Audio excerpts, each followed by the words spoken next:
Alrighty, property taxes, lesson 10. This is our last topic in this unit, which is super exciting. And we're talking about taxes, which are just dead exciting. This is a tax you're going to have to pay every year for as long as you own a home. So it never goes away because it continuously pays for services in your neighborhood. Property consists of two parts: municipal taxes and education taxes. Within municipal, there's the general municipal and there's the local improvement. And within education, there's provincial education and school division. So general municipal tax covers general things that are happening in your neighborhood, whereas local improvement covers things like your road in front of your house needs to be fixed, so they're going to charge you for it. So sometimes you have to pay this, and then some years you won't have to pay it. So sometimes your property tax will go up and down just a little bit because of that.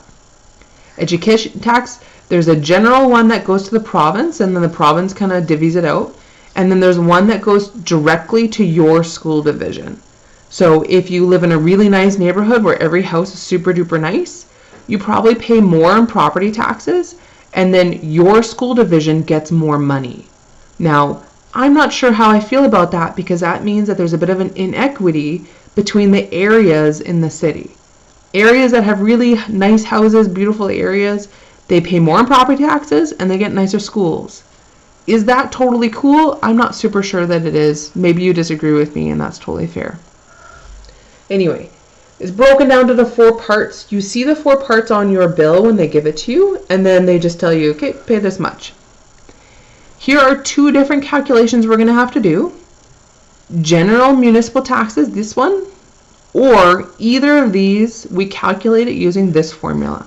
So we take your total portioned assessment, which is how much your house is worth, multiplied by a percentage, so only a part of how much your house is worth. We divide it by 1,000, and then we multiply it by the tax rate, or it's called the mill rate. So for this one, this one, this one, that's what we're going to do. For local improvement tax, we do it this way. So just for this one, we do it this way. The frontage is how wide your property is, not just your house, but your property. So if your property is pretty small, maybe it's 25 feet, your frontage is 25 feet. And then they tell us, well, each foot it costs $2 to fix it. So then we will multiply your frontage by how much it costs per foot, and that's how much you pay. Now, there are 4 different taxes we're going to have to pay here, which means there's going to be 4 different taxes we have to calculate all the time, which is a lot of stuff. You won't always have to do this one, but it's a lot to keep straight in an example. So let's give this a try. Andre and Denise Johnson own a home with a total portioned assessment of $48,500. So that's not how much the house is worth, that's just the taxable part. But that is what we need, so that's nice that they just gave it to us. The frontage of their home is 50 feet. So it's like 50 feet wide. Their property is 50 feet wide. Their annual municipal tax rate is 23.435 mils. Their property taxes include a local improvement taxes for both the boulevard and construction at $3.60 per foot. The Johnson's provincial tax rate is 7.312 mils, and the school division tax rate is 23.614 mils. There's a homeowner's credit of $700. Calculate the property tax bill. Oh boy. Okay, so I believe there are all 4 taxes in here. So we're going to do one at a time, and we'll just see how it goes.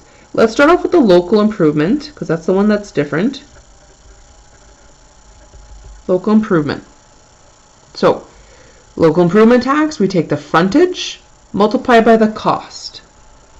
So frontage times by cost. The frontage, I'm going to cross off as I use them, because I don't think I'm going to need to use things more than once. The frontage, well, maybe that one, well, that's different. Okay.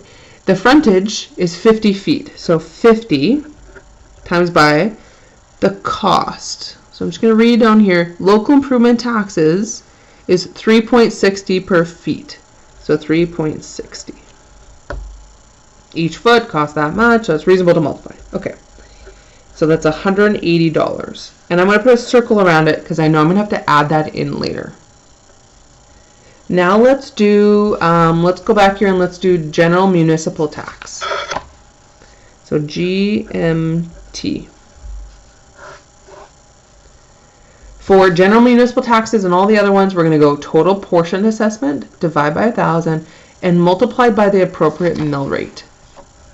So, portioned assessment divided by 1,000 times by mill rate. Our portioned assessment, right at the beginning here, 48,500. We're going to divide by 1,000 and multiply by the appropriate mill rate. So this is where we have to do some reading here. So we're looking for municipal tax rate. Municipal tax rate is 23.435. So 23.435. There are 3 decimals. You got to use all 3 decimals. But when we use money, we're going to round it just to 2 decimals.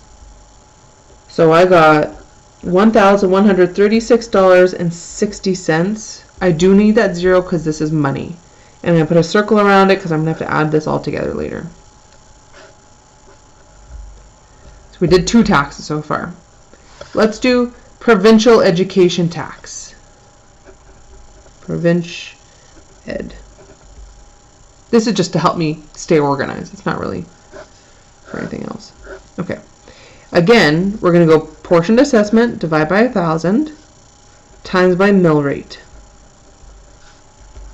So my portion assessment is still $48,500. We divide by 1,000. The only thing that changes is going to be the mill rate. So we're looking for provincial education mills. Provincial education, 7.312. That you want equals $354.63.